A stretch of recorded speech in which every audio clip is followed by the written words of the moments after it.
தமிழ் சினிமாவின் மூத்த நடிகையாக இருக்கக்கூடிய நடிகை ராதிகா சரத்குமார் தற்போது டெங்கு காய்ச்சலால் பாதிக்கப்பட்டு சென்னையில் உள்ள தனியார் மருத்துவமனையில் அனுமதிக்கப்பட்டுள்ளதாக தகவல் வெளியாகியுள்ளது.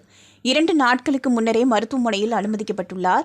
இப்படி இருக்கும்போது இன்னும் 5 நாட்களில் அவர் முழுவதுமாக குணமாகி வீடு திரும்புவார் என்று மருத்துவர்கள் தெரிவித்துள்ளார்கள் எனவும் தகவல் வெளியாகியுள்ளது. ஏற்கனவே கடந்த மார்ச் மாதம் 8 அன்று அவர் முழங்கால் வலி காரணமாக அறுவை சிகிச்சை செய்து கொண்டார். இதற்காக அவர் மருத்துவமனையில் அனுமதிக்கப்பட்டிருந்தார். மேலும் அவரது கணவர் சரத்குமார் அவரை கவனித்துக் கொண்டதாகவும் அவரது குடும்பம் தனக்கு மிகவும் நம்பிக்கை அளிக்கும் வகையில் இருந்ததாகவும் ராதிகா தனது மகளிர் தின பதிவில் உருக்கமாக குறிப்பிட்டிருந்தார்.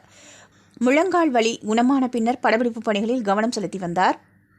சில வாரங்களுக்கு முன்னர் கூட ஜிவி பிரகாஷ்குமார் லண்டனில் நடத்திய இசை கச்சேரியில் கலந்து கொண்டு சிறப்பித்த புகைப்படங்கள் மற்றும் வீடியோக்கள் இணையத்தில் பரவியது.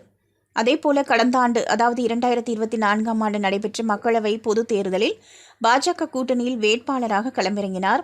இவர் விருதுநகர் தொகுதியில் போட்டியிட்டார். இந்த தொகுதியில் இவர் எதிர்த்து விஜயகாந்தின் மகன் விஜய பிரபாகரனும் போட்டியிட்டார்.